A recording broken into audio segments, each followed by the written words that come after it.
First Test series defeat for Captain Ben Stokes. On the other hand, New Zealand gear up to play Australia in a two-match Test series after what I would call a very concerning T20I series defeat, given that the T20 World Cup is not far away. Here with us today, as usual, Fardin Kibria and Sabir Hassan Sagor. Miss you, Alvi Islam. Anyways, guys, let's start with the Test match. Of course, uh, uh, some of the talk has been about how evenly fought this fourth test was, and given that, in the third test, England were basically blown away. A lot of people didn't expect good competition, a good fight back in the fourth test. It was really good to see, particularly that first inning century from Joe Root. Let's start with that. Yeah, I mean, coming into this test match, I think there was a lot of talk about England's approach in the especially in the last match, like you mentioned, because they're kind of rolled over very humiliatingly. I think they were a little more conservative, but I think what's um, hurt them a lot is not being able to wrap up things with the lower order batting for India. And I think on day four, when they had India come out to bat, and you know, I think they missed a tactic there with Jimmy Anderson not opening the bowling and Tom Hartley serving up some really juicy full tosses there for Rohit Sharma, especially. Chasing 190 odd or something like that. You can't be giving free runs, and it's more of what we saw from Shoaib Bashir on the fifth day is what they needed in that final, 30 minutes or so on day four. So I think, yeah, just a couple of tactical things eventually ran them dry.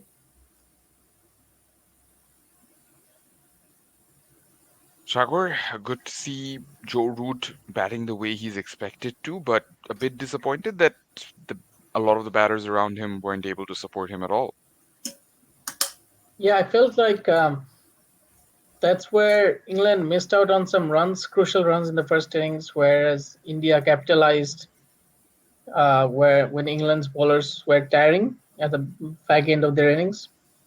So yeah, I think Joe Root, the way he was batting was really sensible compared to the, you can say, last like 7, 8 test matches where he was trying outrageous shots when they were not needed. Also, I think if you look at England's first innings, when they were, I think, 6, 7, 8 wickets down as well, Joe Root was, calm and composed. He was taking singles at the fourth, fifth deliveries, rotating strike. He was not going for those, aggressive shots when they were not there for the taking. And he actually got quite a few runs with the tailenders for himself. But then the tailenders could not support him as well as the Indian tailenders supported Dhruv Jurel. So it was refreshing to see Joe Root at his all best and for himself. It was just about time that a big score was on the horizon and he capitalized on the better surface. Like it was looking like it will spin like viciously from day one, but Hmm. the surface actually was good, not gonna lie. Like it was not as bad as it looked. So yeah, Root played a classical innings as it was expected from him. Freaking Dinesh Karthik hyped up the pitch every day as if it was gonna be like 15 degrees turn, ragging, square. Like every day pre-match, you sit down to hear what they have to say, and Dinesh Karthik got the same thing to say every day. Oh, looks like it's dried up a lot. Cracks are opening up. It's just gonna be turning here and there. Yeah. So, but I think a lot of the test match also got kind of overshadowed by all the DRS drama. That seems like it's becoming a lot more frequent now, and it's not good for the game going forward. We're going to delve more into the pitch and the DRS issue, particularly with Joel Wilson and Oh, freaking hell! some people voicing their opinions Shit that he, bloke. at the very least, he shouldn't be a third umpire anymore because he's actually better off as an on-field umpire than he is a third umpire. But we're going to delve more into that after we discuss the first couple of innings a bit more. So Ollie Robinson, he was the one guy who actually stood up, got his maiden Test half century. But then Mhm. that supporting innings was really crucial. Yeah, I think, for someone like Ollie Robinson coming back, what, maybe 6 months or so since he's last played some cricket, he doesn't really play white ball cricket for England. So since the Ashes, this is probably his first game. And he kind of struggled with the ball, I would say, especially no balls were kind of galore. But like you mentioned, 50 something in the first innings, 30 something in the second innings, I think. Yeah, just looked really good with the bat. And, that kind of support that Kuldeep Yadav gave Dhruv Jurel to India. You know, Ollie Robinson gave that to what's it called? Uh, Joe Root. Joe Root. Yeah. Sorry, he didn't score much in the second innings at all. Sorry. But yeah, I think with Ollie Robinson's batting, you always have that kind of a shelter. But the question now becomes is he contributing enough in his primary role? Um, and if he is, then I guess does he still fit into the mold of cricket England's trying to play or not? And I think there's been too much chatter. I think once a team loses a game, there's more opportunity for chatter, more opportunity for people to find a scapegoat and things like that. And people are talking about Ollie Robinson being 30 and he's played what 20 odd tests, maybe, and they're like, oh, his career's at crossroads. Well, the guy's playing his first test in like 6 months, man. Give him a little bit of break.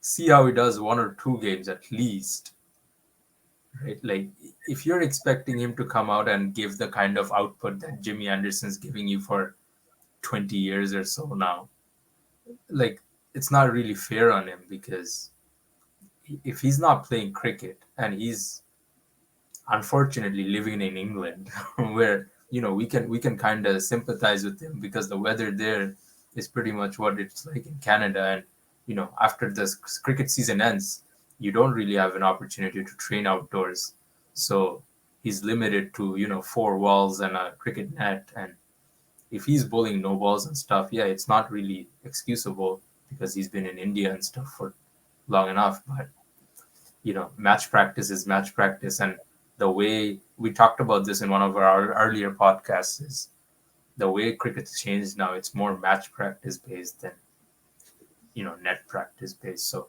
he still looks like the work he's done with his batting in the nets is obviously coming to fruition. But yeah, with bowling, I think it's always about volume and match fitness rather than net fitness. Shagor, as usual in India, Jadeja showing the value of his disciplined bowling. And then what's more impressive perhaps is that in the very next innings, Tom Hartley and Shoaib Bashir take a leaf out of that and they replicate that pretty much and get the results. Yeah, Jadeja has been performing consistently for a while in India. He's been the premier, bowling all-rounder nowadays. More of a batting all-rounder as well, as he's coming up the order number five, number six. Out and So out all rounder basically. yeah, Yeah. he's proper all-rounder right now. But as you mentioned, Shoaib Bashir and Tom Hartley, even though they're very new to the Test arena, the way they almost replicated Jadeja's consistency and line and length discipline, it was very good to see, especially Shoaib Bashir. I think at one point in the first innings, he was bowling 30 overs in In a a row. row. Yeah, Yes, yeah. Crazy. yeah, on either side of the break. Yeah. And also, the captain had faith in him and he delivered. He was not giving away any full tosses or rank long hops that maybe Rehan Ahmed, for instance, even though he's a leggy, but he was offering way too much. So the captain could not, have so much confidence in him to keep bowling him for long spells, which would have provided wickets for sure because the way India's attacking batsmen were playing, Jaiswal and then Sarfaraz, a leggy would have always been on the cards to take wicket. Yeah. But then Shoaib Bashir, being an off spinner, he provided that, calm and composed demeanor, the length and line bowling. he took the wickets, even though the wicket was not assisting him too much. Mhm. But then the line and length paid off. He enticed the batsmen, to go for those loose drives, even though they were not there. And Tom Hartley supported him really, really well. So it was great to see England's new spinners coming to the fore in Jack Lee's absence. Not going to keep the inevitable discussion waiting for too long. Dhruv Jurel. Let's talk about both his innings. Incredible in the first innings with that 90, calm, level headed approach in the last innings, seeing India through. Talk us through both innings. No, I think what Dhruv Jurel's basically what your modern day cricketer is like. Absolutely fearless. All out there. You can tell he's one of those players whose ceiling's pretty high in terms of his potential. And we talked about this even in the last match was having that kind of a support system that they do with the Rajasthan Royals helps massively because these guys sometimes during the off season in India they're going to the Royals Academy in UK and training. We saw Jaiswal do that maybe 2022 and in 2023. It just gives them that consistency and that development pathway that they have. And Dhruv Jurel averaging what 50 something and 50 just over 50 in first class cricket. He comes out India 7 down, all that pressure, literally his second test in his career, and he bats like he's been playing test cricket for I don't know 5 years now. And that's what you want to see from your young guys coming through the system, right? Because he just put the pressure back on England so much, and it kind of gave that confidence to Kuldeep Yadav to kind of stick around and just do his bit so that Dhruv Jurel can keep going. And his shot selection I think was exceptional. Never really looked like he was playing anything risky. Never made a bad decision in either innings. And when he came out to bat in the second innings, I would say there was a chance England were in with a sniff, especially with Bashir getting two and two balls. Fifth day, you're always at a sniff, right? It doesn't matter how much you're chasing, and to come out and score 39 not out, especially with Bashir basically on top at that moment, it just speaks volumes about his maturity. And I think one of the things I really liked about Dhruv Jurel, and you guys can probably chime in a little more about this, is his game awareness, because that's not something that we see a lot with young cricketers these days. Is it seems like they need to be guided or their hands need to be held a little more than previously. But I think Dhruv Jurel has showed a lot about how he was very self-sufficient in that situation in both innings. And um, I mean, it's a good headache to have when Rishabh Pant comes back about who's gonna play and who's not gonna play. And you also have to think about KL Rahul's not even in the squad. And um, yeah, I mean, it's a good headache to have when you probably have 20 guys to pick from and 5 wicket keepers to choose from. Also, not a lot of countries have that option, right? So yeah, I think. Talk about the whole Dhruv Jurel training in the Rajasthan Royals camp thing. Had this gone the other way, uh, the whole discussion would have been absolutely wild about Mm-hmm. how a cricketer is preparing for a test match by playing with his IPL camp and whatnot. But we know how things transpired. So, can we say that the IPL is now becoming completely the best way for a cricketer to prepare for all formats of the game in India? Yeah, I think you're right to a certain point. The IPL is the launchpad of many Indian traders for the last few years, including in other formats such as ODIs and Tests. But then again, when I see Dhruv Jurel's first-class record, even though it isn't much, but I think he had played 15 games with an average of nearly like 50, like average of 48.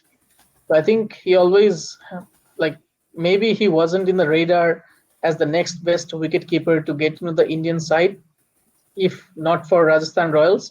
but he was there and thereabouts, in the next line of wicket keeping batsman, like fringe on the fringes. But what you mentioned happens when you're doing well in the first class circuit, but then you have those one or two IPL innings where you come to the fore, to the limelight, you're exposed to the world. Everyone sees that you're tackling world class bowlers, and you're from such a, what do you say, small state. I think he represents Uttar Pradesh. So, and then he's smacking around bowlers for fun in the Rajasthan Royals camp, doing well in the trainings, and then back with his I first think class your record. word is spanking around balls for fun. Yeah. Well, always there, those words, put up. They automatically come out, Well, come on, yeah. yeah. So yeah, that Rajasthan Royals helped him a lot, and you can see it in his the way he bats. He has so much composure. He knows what he's doing, and at such a young age, in such a young lineup, the way he carried, you can say, that carried the lower order is appreciable, especially when India were trailing by a huge margin, like 150 runs, something like that. And he took the mantle, he took the responsibility, and played very well. If you see, he attacked Shoaib Bashir occasionally, like I think he hit him for a couple of sixes as well. So he also took his chances. He knew the pitch is not the best to bat on. So when he got the loose balls, he punished it properly. So he has that game awareness that no, you can't just block, and just single take singles every 2-3 overs, but you have to get the runs rotating. So I think that was a quality which caught my eye. One cricketer that we have to talk about, and something interesting has come up with him, and I don't know how we haven't noticed it sooner. That's Shubman Gill becomes a different beast in the third and fourth innings of the Test match. We can talk about the 91 in Brisbane. We can talk Yeah, about his first Test century. I think it was in Chattogram. Shutter. Yeah, We could talk about the other two knocks that he got in this series, as well as this half century that eventually won India the fourth Test. yeah. So this is actually a very good sign for India. All the trolls suddenly were coming for Shubman Gill when he had that underwhelming period in between, but now he seems to be recovering and doing well, and proving to perform at a very difficult and challenging stage of the game, the third and fourth innings, of course. I think you would rather have a guy scoring runs on the third and fourth innings than on the first and second innings any day, right? Because in that first and second innings, someone or one or the other, someone gets a good knock in there. You're probably in a good position in the test match going forward. But in the third and fourth innings, when a lot of things are happening, when there's a pressure of the scoreboard, when there's a pressure of the you got a lead to chase down, or a lot of things, or you got a target to set. And the way cricket's going nowadays, most test matches are getting a result, which is good because this is the way we want test cricket to be going. For a very long period of time in the middle, test cricket just became boring to a point that it was just draws on top of each other. So um, I think this is where guys like Shubman Gill really comes into play because they're very result motivated and they're really result oriented in terms of that game. And yeah, I think there was a lot of talk about maybe Shubman Gill gets dropped if Virat Kohli comes back for the fourth and fifth test, and a lot of those things, got put to bed pretty soon after he got that 100 in the third test, and then followed it up with a 91 and now a 52. So he's looking good, man. And honestly, I guess you guys will also agree is that decision he made to kind of make number three position his own, which forced out Cheteshwar Pujara essentially, but also made space for Yashasvi Jaiswal, is working out now for India in pretty good amount. And Virat Kohli's got nothing to worry about because Rajat Patidar hasn't scored a run in the whole series. Sagar, a bit harsh to say that Patidar's Test career ended before is about to end before it started. Yeah, I think it's sad to see how it panned out. If you look at his dismissals, it was, Especially the one yesterday, it was just like what, yeah. edge to leg slip kind of area. Also, I think one of the Rehan Ahmed Rehan Ahmed or Tom Hartley, Hmm. the short and wide ball that Hmm. just stuck on the pitch and yeah, lobbed up to point or cover. Yeah, I think he's hard done by, but that's how the sport is, unfortunately. And with players like Virat Kohli sitting on the sidelines and Shubman Gill, he was under stress for like he was not scoring runs. But Hmm. then now that he's come back, as Fardin mentioned, with three top scores, one match-winning 50, I think you can say it's pretty much getting towards the end of the rope for Rajat Patidar. What do you guys think? Will he get a chance in the last game, I think he or still even plays the last game, Padikkal now that He depending he's on wants gone? if days they anyway. might play for Padikkal. They might give a because they've been pretty easy on giving guys debuts in this series. Didn't really expect Akarsdeep to play, and he looked exceptional in the whole Test match, and you can see why he was chosen over Mukesh. So I think now that India's reluctant to let go of guys too quickly, but they also do understand that it's a big ass country with a big amount of professional cricketers who are vying down for one spot or two spots always, and having Padikkal in the squad and depends on how he's looking in the nets and stuff.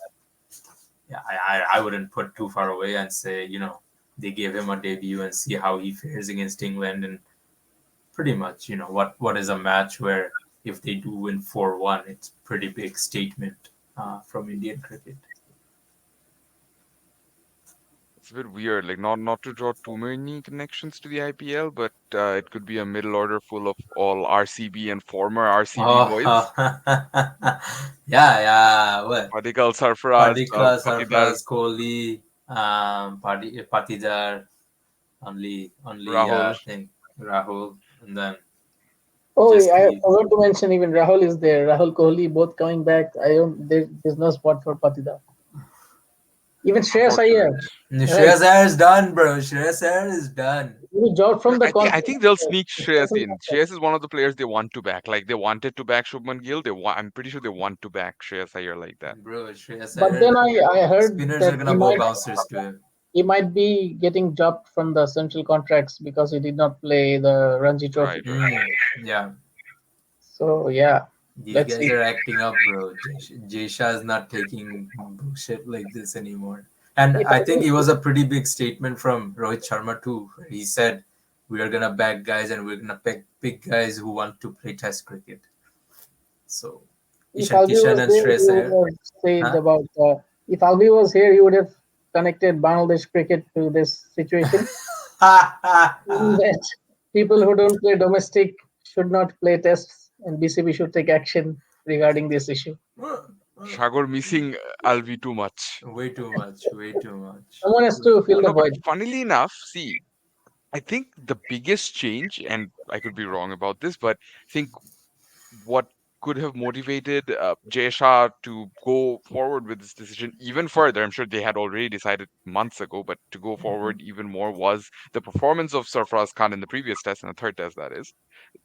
And he is one player who came into the side with completely based on Ranji performances. Yeah. Everyone else had other things going for them as well. They had Yeah. good runs in the IPL, more importantly, which Sarfraz didn't for years now. Yeah. Yeah. No, I mean, what? As soon as, essentially, as soon as he played that first innings, is when that news came out that Shreyas Iyer and Ishan Kishan weren't playing Ranji Trophy, and Shreyas Iyer specifically told the BCCI that, oh, I'm injured, so I can't play. And the NCA was like, what injury? We are not aware of any injury to Shreyas Iyer, so he should be available to play and Ranji, right? So, yeah, I think, I mean, like, honestly, first class cricket is always the closest you can get to Test cricket, right? Unless you're playing 4-day matches for 18s and stuff. So, yeah, I think it's good because this will keep guys on their toes. If they want a central contract, they know what they have to do. And going to Dubai to chill and party is not part of that bill, unless you want to be Hardik Pandya and play the DY Patil T20 tournament. Speaking of Let's Hardik talk about Pandya, England's second innings. Again, not l- How do you standing up botch a to the lead like challenge. that? Not just. How do you do that? I get that the conditions were difficult, but do you also feel that that one dismissal of Joe Root, the very controversial dismissal, sort of broke their morale? Not that that's justified, but still. I didn't think it broke their morale, but I think it really what's the it made them, I guess, more eager to really put a statement out there, and it kind of backfired on them because they really wanted to go out there and be like, oh, you know, yeah, all the chips are stacked against us, but we're still gonna pull through. And at times with these umpiring decisions, it does seem like, chips are stacked against you, and it's not right because it seems like teams want to come and play hard fought cricket, right? But teams don't want to play cricket where external factors are dictating what happens in an in game situation. And we were all watching this live and we were all discussing it, right? That seeing how pissed Joe Root was essentially tells you that even he's tired of what's going on. And I think, answering your question about England's second innings, um, guys just came out and kind of didn't have a plan on what they wanted to execute because all they needed really with a 45-50 run lead is 250 on the board or even 220 on the board. And if they get 220 on the board and they set India 270, it becomes a completely different game than setting 190. So essentially, they only needed 70, 80 more runs. But uh, Ollie Pope, again, didn't apply himself. What's it called? Bairstow got a start again, second innings, got out. Stokes didn't really apply himself there and thereabouts. Folks also got a start, didn't really do much, and Duckett got a start, but then got out in a pretty cheap way where he just lobbed a catch to Sarfraz at short leg, and yeah, I guess what hurt them the most is Joe Root really carried his bat in the first innings. Zach Crawley could have done that in the second innings, and unfortunately he didn't, and you know. That was probably the difference maker there in terms of that 192 versus a 270 total. Shadul, you Bairstow, were Bairstow got out first ball after lunch, right? Trying Hmm. to Hmm. drive a ball and getting caught. Do you guys think Bairstow should be replaced by Dan Lawrence? I know that the England management is backing him, McCallum, but do you think ideally Lawrence should have gotten a chance given that he also bowls decent leg spin? Yeah, I think we talked about this last episode too, where we thought, having Dan Lawrence kind of frees up Joe Root too, that he doesn't have to bowl as many overs. we were And sure Bairstow was going to get dropped for this test. yeah, but he's McCallum said dead. they're going to back him. Yeah, because he's the poster child of baseball, right? Baseball So they kind of need to, got if it they're up going and to stick running. to the method, they're going to need to stick to the guy who brought out the method in day one. And it's sad because I think with Dan Lawrence, you do get both of that. You do get the baseball aspect and you do get someone who can make use of the surface. And this is why I was more surprised that Will Jacks wasn't called up because Will Jacks is more of a frontline bowler and he's as aggressive batsman as probably Johnny Bairstow.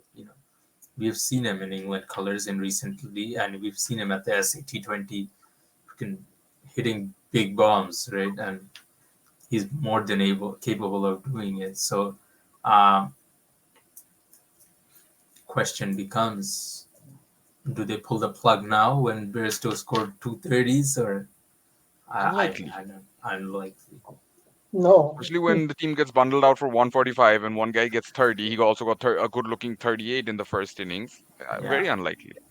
or maybe Ollie Pope gets dropped. Who knows? Bairstow at Mm, 30. no, no. The only people, Even though it's disappointing that in 7 innings after that 196 he has scored 89, which is of course very disappointing for a number 3. Especially But that that last 196, innings.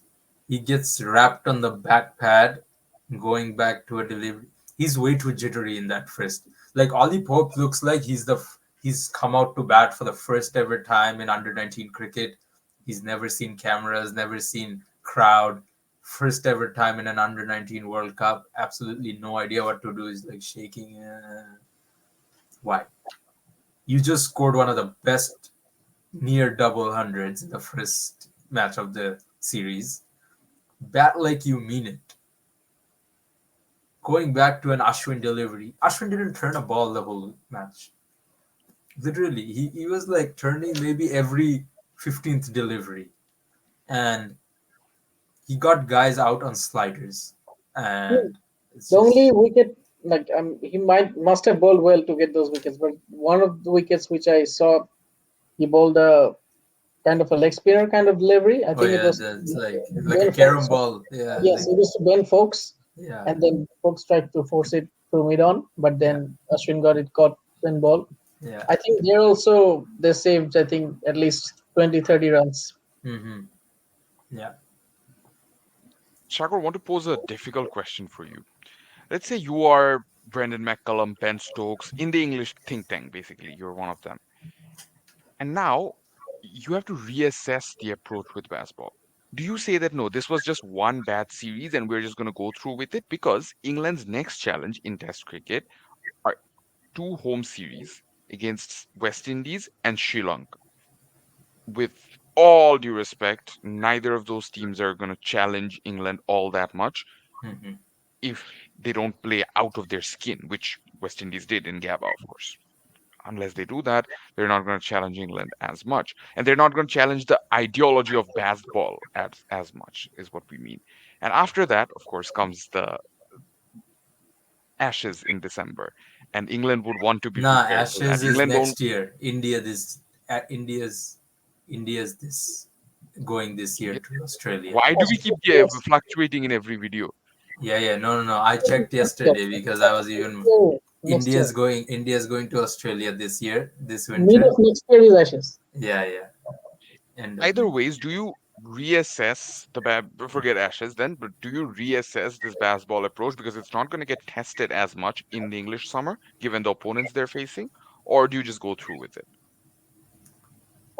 So if not me, if like what I know what Stokes and McCallum will do, for sure they'll stick with that approach because I don't think they'll look at this India series and think, oh, our baseball has not worked.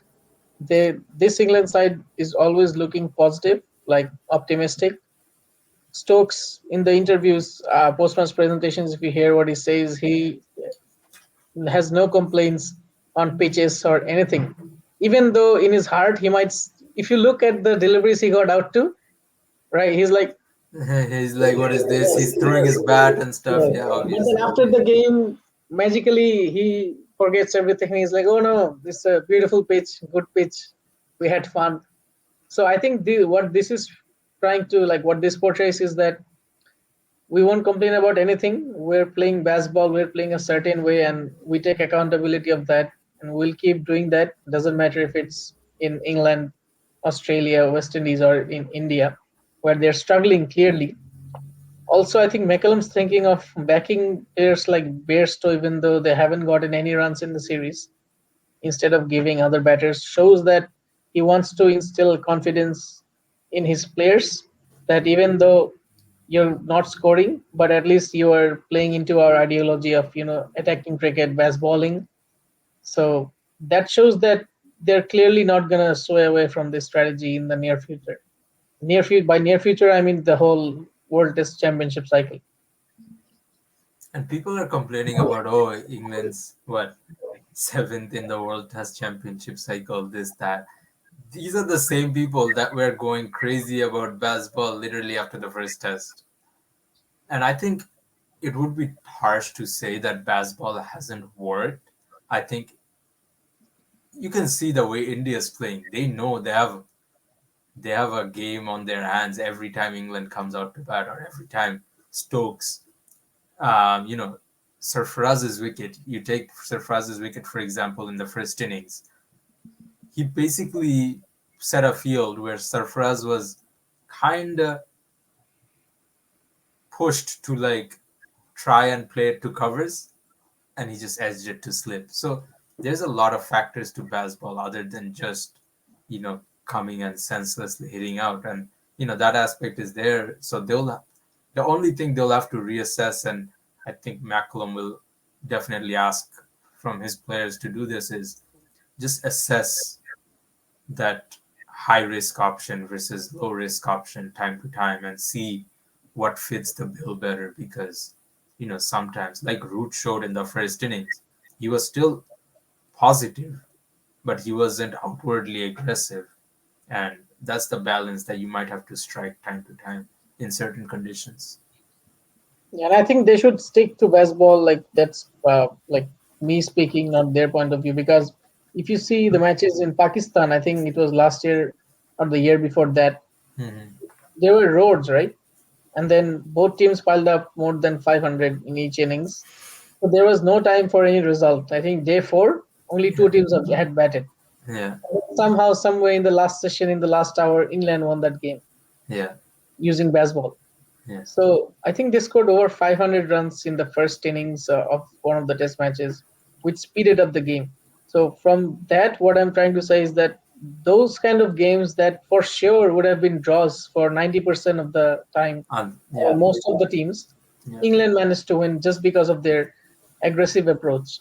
And if it's mixed together properly, as Fardin mentioned, with some assessment of low risk versus high risk, and they have players for that, like they have players like Ben Fox and Joe Root, who can, even Crawley, who can assess Yeah. the situation, play accordingly, paired up with all the other batsmen who are quite aggressive. I think it's a very good ploy to follow. And to some extent, you have to give the credit to India as well, because it could have easily been 3-1 to England if you look at certain Oh parts of yeah. all Especially the, second test. Yeah.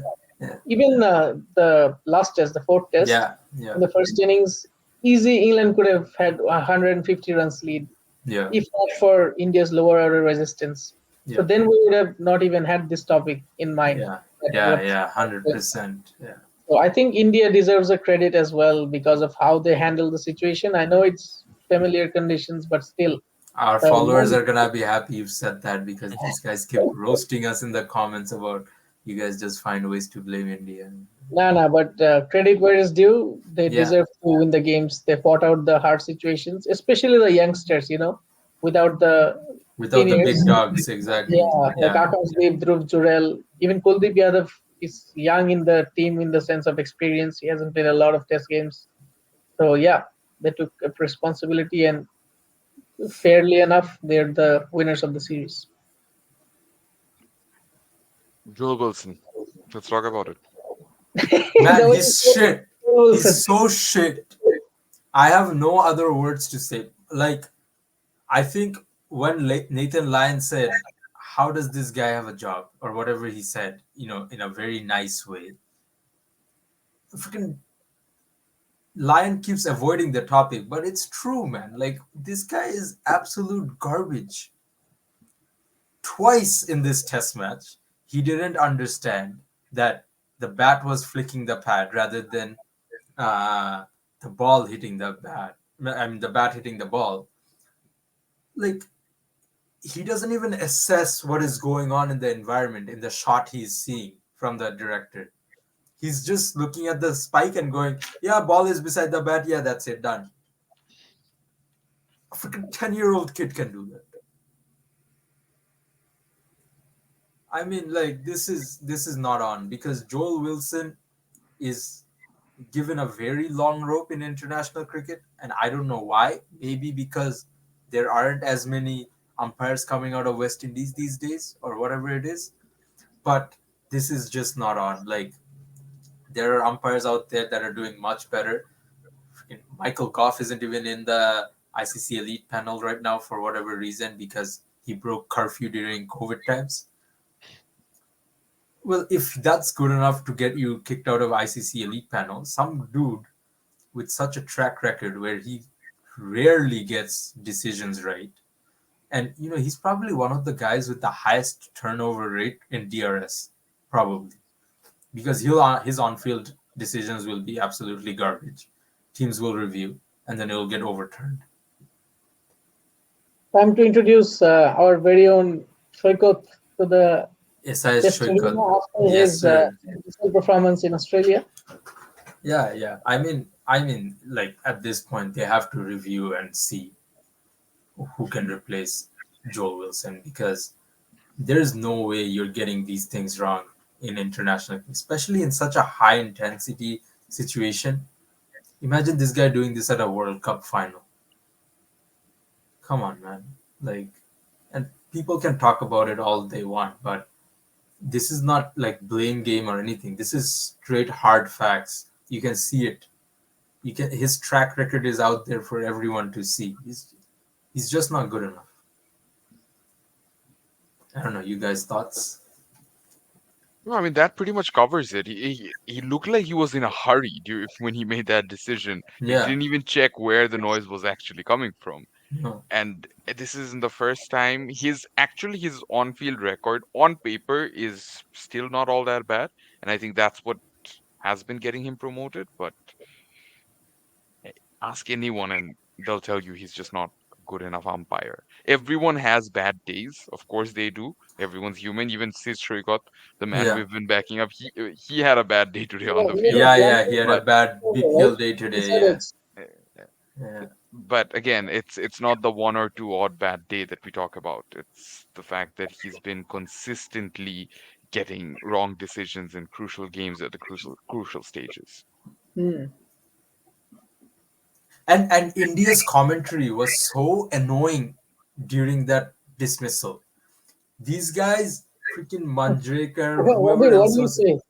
oh my god, bro, I can't even. These guys are praising him. Oh yeah, there should be a specialist role for third umpire.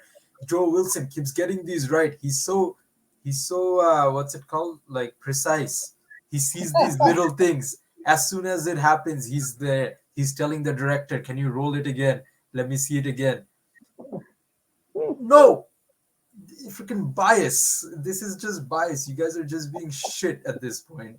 Like just like all the chatter is about freaking IPL and no other franchise league gets mentioned in the commentary box. This is them just trying to stand up for freaking Joe Wilson through their shitty ass commentary. Like this is absolutely garbage. And to the This fact that people who are from India were mocking these guys on social media for the way they were trying to back Joe Wilson when you clearly can see that it's the wrong decision. No, Indian commentary has been getting a lot of flack from Indian fans, in fact. They're like, bro, this is not what we grew up hearing, right? Yeah. Dinesh Karthik got super awkward with Nick Knight during the last test, where he started talking about Nick Knight's daughter playing tennis. And Nick Knight did not even answer for like a solid 20 seconds because it just, I don't know, like it just felt so awkward hearing because Dinesh Karthik just kept going and going. And, these are things commentators probably mention to each other in their downtime after a day's play while they're chilling at the hotel or something. It's not for you to discuss on live about his teenage daughter playing tennis. Like, what the hell, man? man, Dinesh Karthik has a history of Of other things that yeah, we know yeah, about. So yeah, yeah, let's leave him yeah, alone in his own world. yeah. Neighbor's wife. Anyone's wife. Oh man. The Ranchi pitch. So one of the interesting discussions around this pitch is the fact that it's hosted maybe only 20 first-class games in total, two test matches probably, and in the last 5 years, it has hosted maybe two or three first-class games in total, including this test match. So overall, it turned out pretty fine. As Shagor was saying, the pitch had a bit for everyone, pacers, spinners, batters, everyone. But is it also not too big a risk to experiment with these pitches just because we know that there is a lot of domestic cricket going on around India right now, which is why they're what do you call that, experimenting a bit, and that's fine. It's fine to experiment like this. You want these grounds to get more and more exposure. You want those fans to come in and enjoy Test cricket Watch. as well. Yeah. But isn't there a better way to prepare these pitches so that they don't end up uh, misfiring, for lack of a better word, on the day of the test match, or just days of the test matches, I should say. Yeah, you don't want to see ball rolling ankle height. You don't want to see ball bouncing right past your helmet grill. You don't want to see guys getting hit on the body line. So all of those are things you don't want to see. And I think what comes with experimenting is the risk of that happening. And they'll just need to ensure that they have the right personnel in place in each of these grounds who are capable of creating or curating pitches for test cricket. And curating pitches for test cricket and curating pitches for first class cricket is two different ball game, and you need the right expertise and you need the right individuals in there. And we have talked about the need for good pitches that show good cricket, because we've been subject to a lot of criticism from world cricket about how Mirpur is literally African Dhankit, and you can literally have a ball coming at you at knee height one delivery, and then next one will just roll to your stumps. So yeah, Shagor can chime in. I think what once you have a country as big as they do in India and a big fan base, you always want to attract people from all parts to the grounds, but you have to ensure that you have the right people in place to ensure that a good game of cricket is on display and not a dangerous or unfit pitch, because then Rohit Sharma is gonna come to press post match conferences and complain about, oh, don't talk about Indian pitches if you're not gonna complain about pitches in other countries. So Rakimul, what do you make of the Ranchi pitch then? No, it was a good pitch, don't get me wrong, but there were the odd spots which the curator, if we were to believe the stories, the curator didn't even leave them on purpose. It's just that he didn't know how to tend to those spots at the time and he just left them. And they kind of worked out. That's why we saw the uneven bounce. And the occasional uneven bounce is completely fine. But a curator's lack of experience coming in to decide a test match, you don't want that in the future. It didn't happen today, Has but it you don't actually want to risk happened? that in the I future. maybe I missed that news. That like where do you get the news from? It was from Jared Kimber and Cricinfo basically. Okay, okay. Then it's hilarious. Yeah, Like yeah, because no, because there were all these spots, right? And they were trying to beat it down with the big mallet. mallet, right? But it wasn't working. Well, obviously, you already had like 3 days play in it. It's not gonna work. It's not like it's a foot mark or something that you can just beat it down and it will. So that lack Yes, of expertise is the issue there. Yeah. yeah, that's the basics. I think BCCI should be looking into. Should not happen, right? I get it that there have been very limited Ranji Trophy games in that uh, ground, but then hosting a big side such as England, any side for a test match, you should have the knowledge, as Fardin mentioned. I didn't even know about this fact. I just thought that he made the pitch like this intentionally. Learn something new every day. Yeah.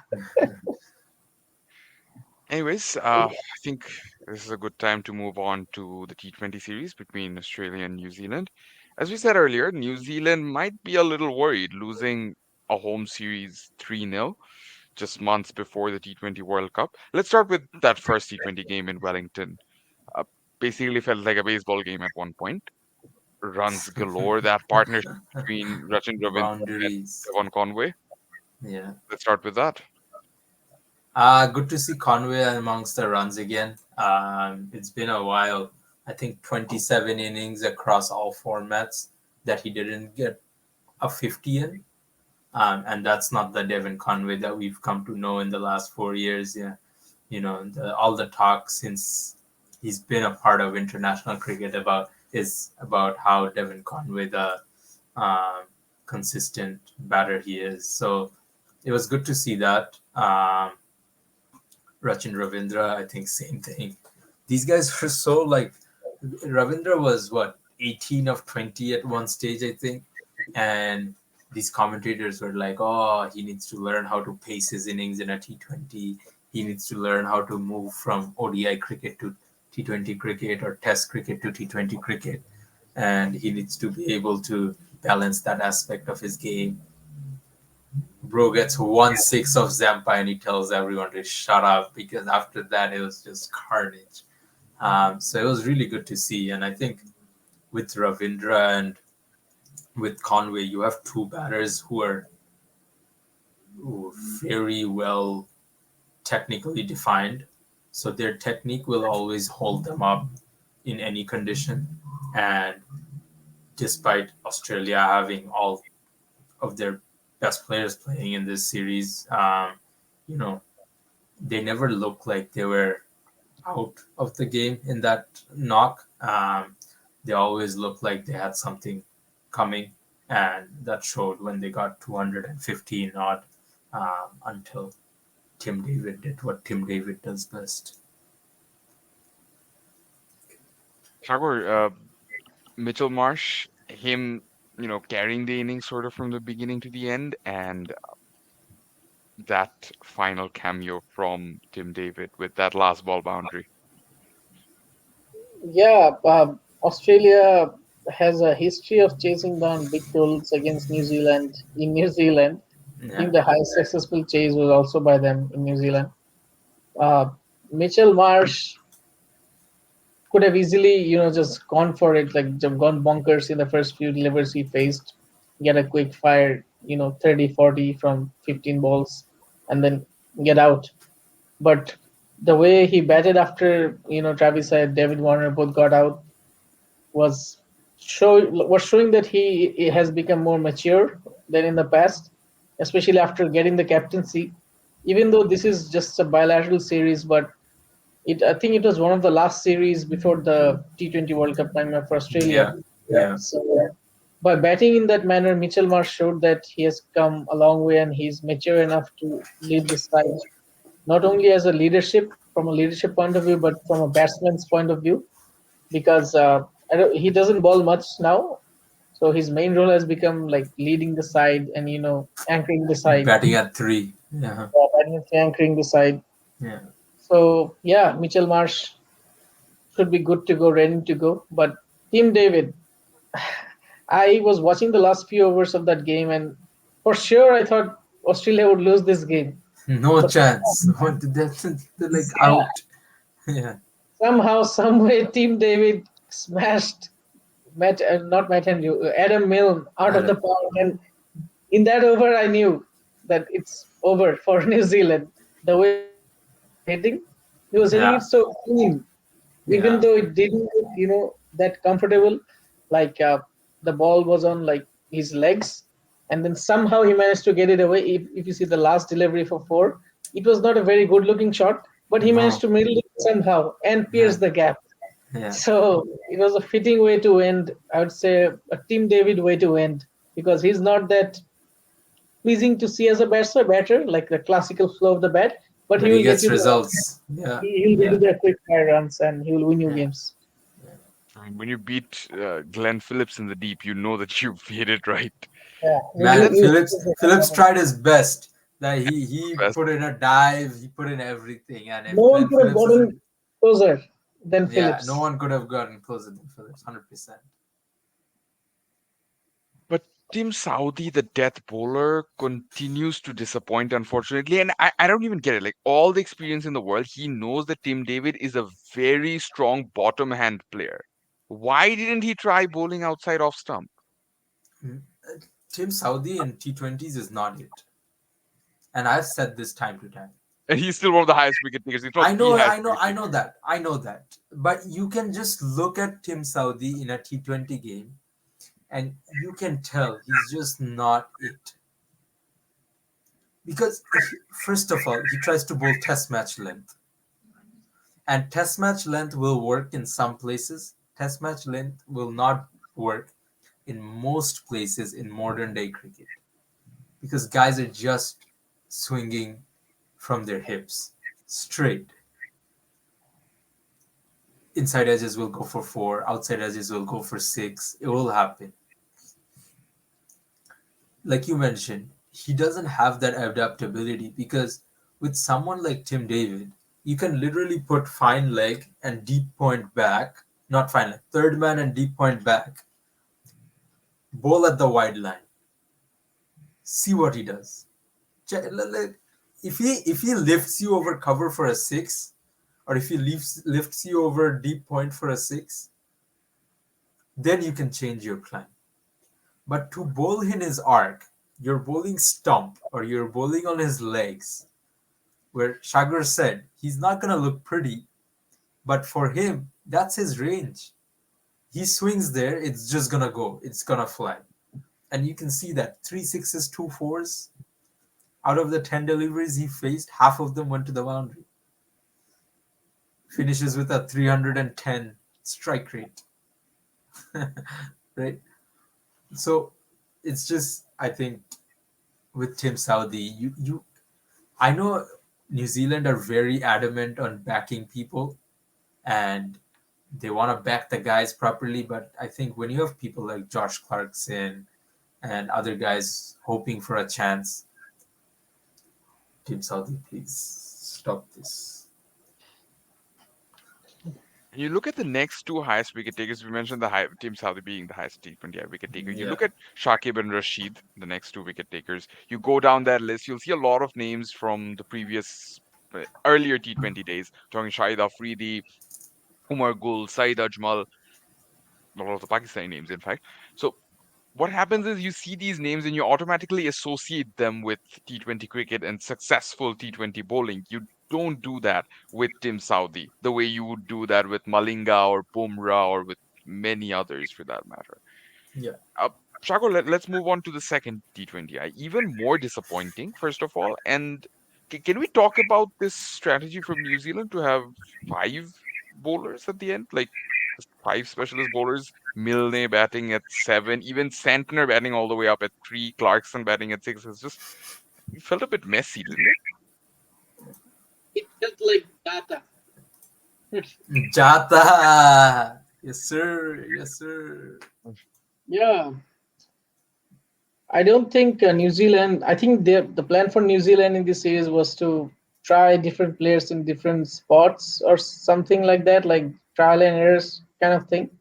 They're giving players chances in other positions and not fixing their roles, as you usually anticipate teams will do gearing towards a World Cup, like Australia have done. So yeah, I don't know what was happening there. Sandner at three, Will Young opening the batting, and then do you think Will Young will Oh, continue to Will. open the batting? No, no. I think he had to do it because Devin Conway got injured, right? So they had no other option. Yeah, no, Will Young in the 11. No, no, I don't see him in the test squad, sorry, T20 squad for June. I don't. Yeah, no. now some others are out. That's why maybe he got a chance, like Williamson. Williamson and Thing are not playing. Yeah. Yeah, I think what. Finn Allen basically had to sub in for the, not sub in, but like keep for Conway. Yeah, I think you know what New Zealand needs is someone like Tim Seifert to bat at five what will that in solve? T20. Huh? What gap will that fill?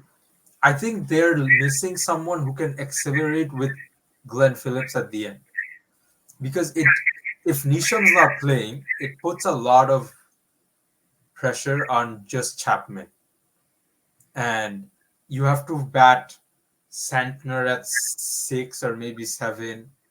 You have to bat Milne at 7 or 8, or Matt Henry for that matter. It makes, like Rakimon said, it makes that tail too much longer. Whereas, in fact, if you have Conway, Finalin, Williamson, Phillips, Seifert, Chapman, Neesham, that's 7 proper T20 players.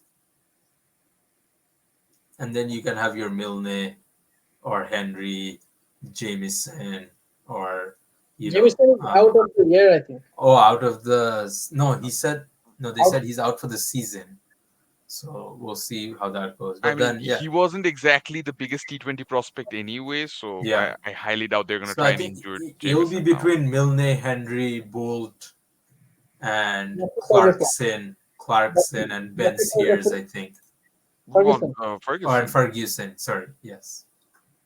Yeah. But Apparently, Josh Clarkson is a all-rounder. I was looking apparently at, he hit sixes for fun. yeah, So I was we'll looking at have his to I see. mean, if Jimmy comes back, don't you think Clarkson will At eventually have the struggles? form Nisham's in right now. Why, why, Neesham is why, always going to come back for the World Cups. Yeah, You know that that's yeah. going why to happen. wasn't he in the New Zealand squad? Because he chose not to, or Because what? no, because Jimmy Neesham wasn't initially included in the contracts, right? So he had signed deals to play T20 cricket Oh, it's similar as to he the was. Trent Bolt. No. He's in the contract right now, but he was included later. Oh, okay. So when he was initially left out of the contracts, he had signed For deals to play some of them, T20 cricket. okay. But then, so when they put him in the contract later, they said, okay, you can still follow through with your deals. We'll respect it And because when New Zealand sees that he's performing in the Patkets of Mirpur, scoring 90s, auto choice. you take his 90 at Midpur Patket because you know you're gonna get the same in US and West Indies. So so you will be more than happy if he comes out to bat at the eighth over and he scores a 97 again in Yeah. West Indies. Yeah. Just wanted to mention one thing. Pat Cummins getting the man of the match in the second T20I. He's not exactly a regular T20I performer, so Australia will definitely like to see this side of him. And more importantly, I think Sunrisers Hyderabad would be particularly happy seeing this. Yeah, you need to justify the price tag, right? So uh, but I think with Pat Cummins, How did he uh, become the man of the match? I was just looking at the scorecard. He 28 scored and 3 overs for 90, I 90 think. for one wicket. Consolation prize. And then Consolation prize. Nathan Ellis, 3 overs, 3 runs less, 16 runs for double the wickets, 2 wickets. And then he has Wow. What one about Zampa taking four? Tampa, who's expensive but taking four. And then you have other batsmen like Travis Head scoring 45 of 22 balls. Mm-hmm. I don't know what the commentators or the people in power were thinking. But yeah, Rakimul, you were asking about Cummins. So concerns around him or what?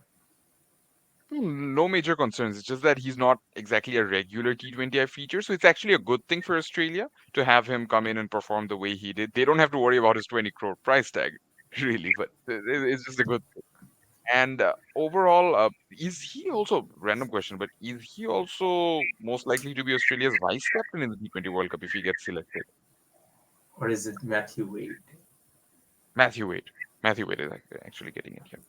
It's a weird thing with Yep, Matthew Wade because I quite a think few times in since between. as soon as he's hit Shaheen Afridi for those 3 sixes or whatever he hit, he's basically become a mainstay. My brother was saying this, and sometimes he'll play, sometimes he won't play, but it's like he will be in every T20 squad no matter what. And he's kind of resurrected his international career because they tried to make him like the test wicket keeper for a while. They tried to make him the ODI wicket keeper for a while. I think Alex Carey, the Alex Carey boat in ODI has sailed also, with Josh Inglis now pretty much first choice. So, do you think Australia stick to Cummins, Hazelwood, Stark for a World Cup 11, or because it's a slower track, it's a different track, someone like Nathan Ellis comes in because he is a death over specialist? Andrew? And Berendorf, yeah, left. It's a different option too. I So think two of the three, like one has to sit out in one some has to game. sit up. Yeah. Yeah.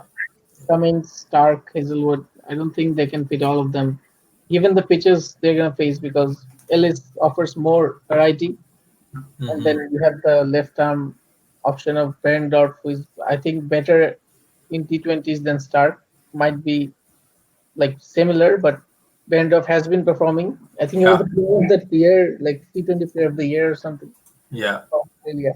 So yeah, it's gonna be And good. then you also have Spencer Johnson. And his experience in the US. Yeah. He was So, bowling crazy in the T20 bro, format. he was cutting people in half and And balls were rearing from a length, and then the keeper could not catch it. crazy. Wade had no chance in one of the first Yeah, delivery to Glenn Phillips. Wade had no chance. Crazy, crazy. Matthew Short is still finding his feet in international cricket, so that last game, him getting the man of the match, sort of giving him the confidence boost. Yeah, I think I was just gonna bring up that question, that point that I think he's slowly becoming the support factor for Adam Zampa that they've been looking for a while. Because he'll bowl like he'll sneak in an over or two in the power play or in the middle, and he'll get some overs off your back, and him batting at three. I think I was super confused, and a lot of people were too, that he was batting six or seven in the ODIs before.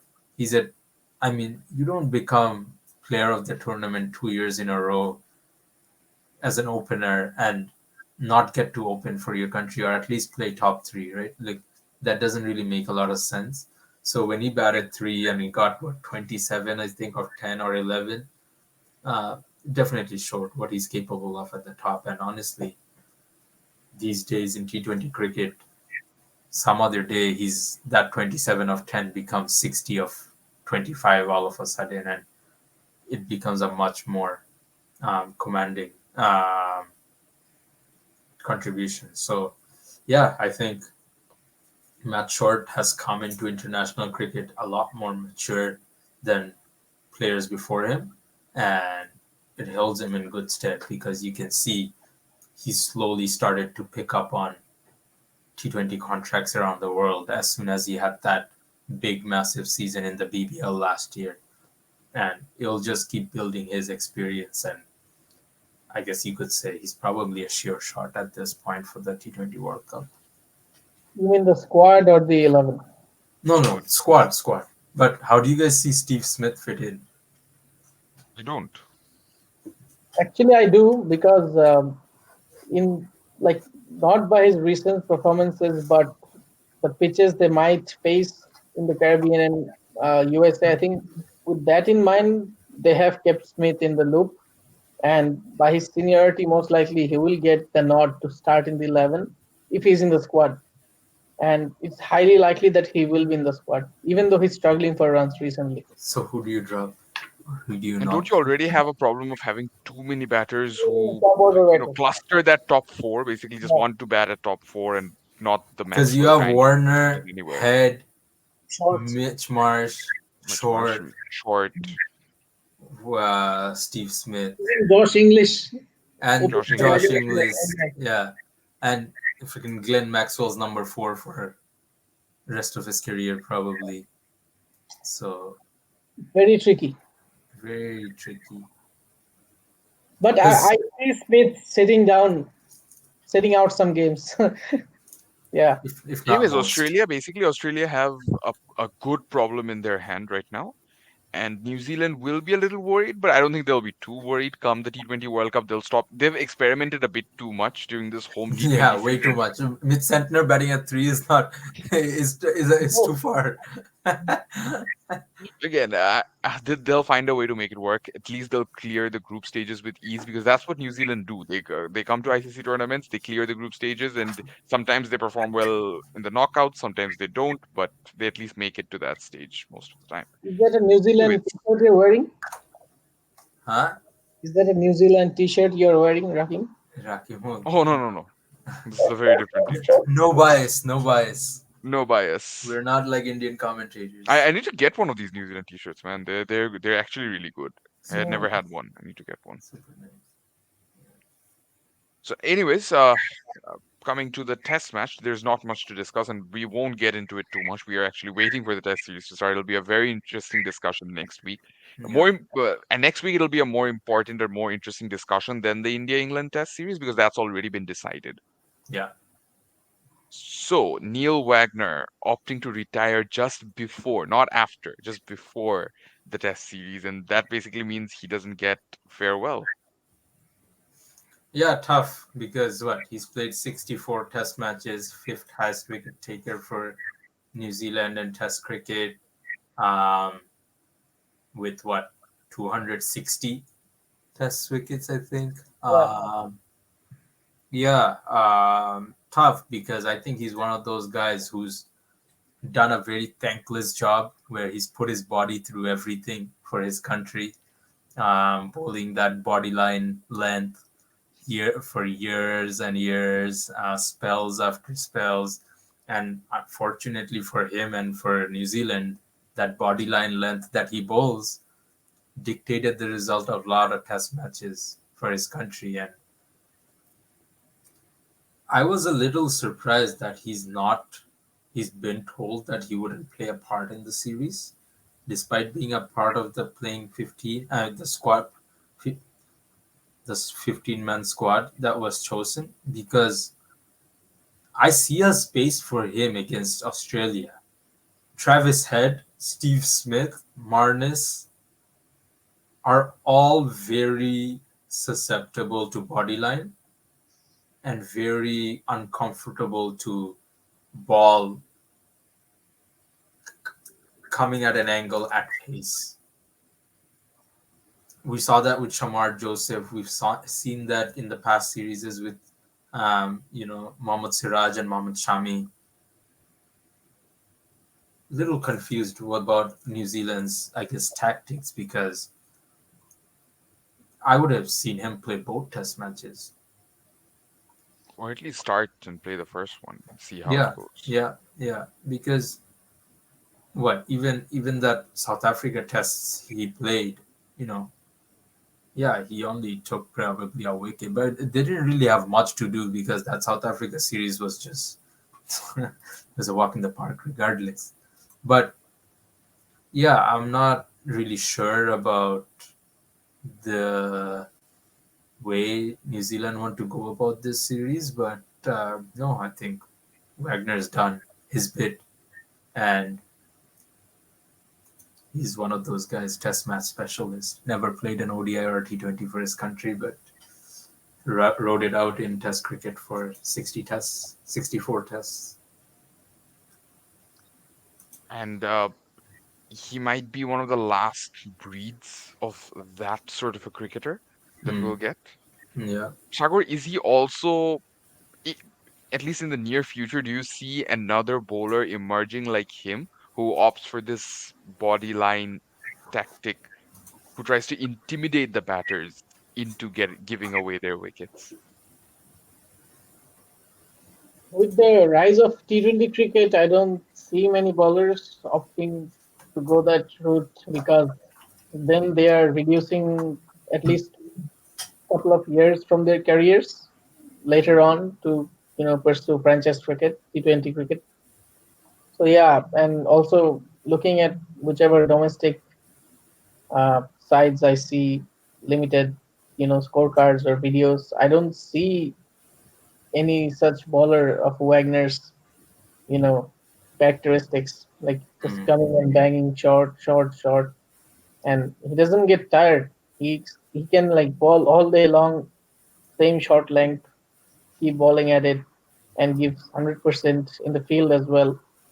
So yeah, I think along with Jimmy Anderson, he's in a different category as well, both in their own way. So what? They're gonna go with Henry, Saudi, and I think Will O'Rourke, Line or yeah, O'Rourke deserves a chance because last game he was emphatic. I think he took 8 wickets. yeah. Yeah. Even He though some looks of good. them were He looks short. good though. Yeah. He's only 22, but he looks good. Yeah. Mm, Playing him against Australia at this stage of his career, it's really important. Hmm. at Properly home. test him out. Blair Tickner and Ben Sears are crying in the corner I because don't they know. had It's kind of bizarre what happened with Tickner, though. He looked yeah, really good he last looked summer against Sri Lanka, and then all of a sudden he's gone. yeah. Ben Sears, was he He in was in the the T20 test lineup? series. Huh? Was he in the test lineup? No. But they've been in the system like Ben Sears, Blair Tickner, Jacob Duffy, those Mm. three. But it seems like O'Rourke, especially what they saw, I guess, against Bangladesh and then against South Africa, they seem to really like him. So now he's probably that next thing that they're looking to back. And given how New Zealand backs their players, we'll probably see him at least next couple of years or so. Sad to see Jamison being prone to injuries every year. Yeah, it's not ideal. It's Yeah. would you guys say he's probably Done. couple more injuries away from having a Uh, short career? Very early retirement, yeah. Because that height never helps, and this is where I think if he's able to bounce ideas of guys like Pat Cummins and things like that, or Mitchell Stark and those guys, and understand how they have managed their bodies, and probably take a leaf out of their book, it might help him because although he's a lot taller than those guys, but still, Pat Cummins had a really erratic action, which was very The difficult for word you him were to. about to use, Fardin. Pat Cummins has a very erratic action, which was very difficult on his body when he came at the age of 16, right? Um, so if Cummins, since 2017, the last 7 years of his career, he's really managed that well in all three formats. So I think that's something that can definitely help um, Jameson. That's pretty much it. And I think also just say thank you, Neil Wagner, for your services to New Zealand cricket and to cricket in general. World Test champion. Yes, That's a sir. big thing. Yes, By the sir. way, the very first part of the very first World World Test Test championship champion. team. Yeah. And to all our viewers, thank you very much. Hope you stay tuned to Baghdad. We'll try and come back next week with some more interesting insights. Thank you very much. Thank you.